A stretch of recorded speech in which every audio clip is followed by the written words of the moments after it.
दिल्ली में आज भारत नेपाल दोस्ती की एक खास तस्वीर देखने को मिली। दिल्ली में नेपाल के सबसे चर्चित नेताओं में से एक और राष्ट्रीय स्वतंत्र पार्टी के अध्यक्ष रवि लामिछाने का ऐसा स्वागत हुआ जिसने सबका ध्यान अपनी ओर खींच लिया। जैसे ही रवि लामिछाने अपने प्रतिनिधिमंडल के साथ बीजेपी मुख्यालय पहुंचे, वहां मौजूद पार्टी कार्यकर्ताओं ने उनका जोरदार स्वागत किया। फूलों से वर्षा की गई और बकायदा ढोल नगाड़े के साथ उनका स्वागत किया गया। पूरे परिसर में उत्साह का माहौल था और ऐसा लग रहा था कि भारत इस स्वागत के साथ नेपाल से अपनी मित्रता का संदेश दे रहा हो।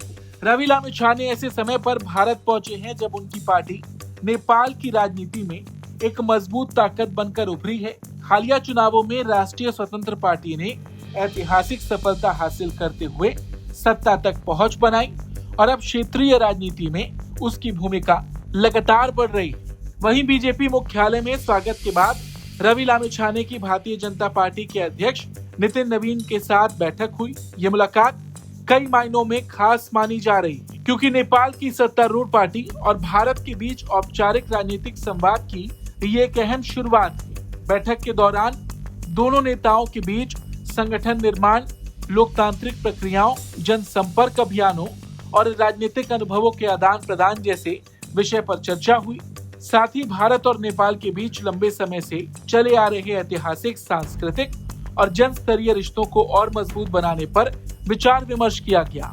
और यहाँ पर हम आपको एक और बात बता दें, ये दौरा ऐसे वक्त में हुआ है जब लिपुलेख को लेकर नेपाल की तरफ से लगातार बयान सामने आ रहे हैं और सीमा से जुड़े मुद्दों पर बहस छिड़ी हुई। नेपाल में नई सरकार बनने के बाद, बालेन शाह के प्रधानमंत्री बनने के बाद लगातार भारत के खिलाफ बयानबाजी तेज हुई। लिपुलेख को लेकर लगातार नेपाली पीएम के बयान भी सामने आए।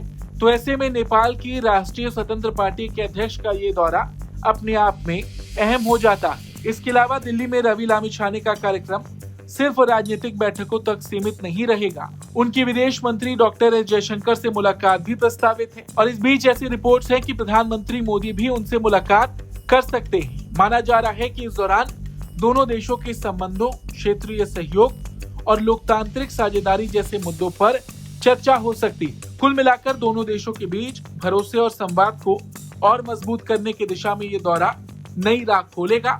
और साथ ही साथ आपको ये भी बता दें कि नेपाल में नई सरकार बनने के बाद पहली बार कोई नेपाल का बड़ा नेता भारत के दौरे पर है। Bureau report, Bharat.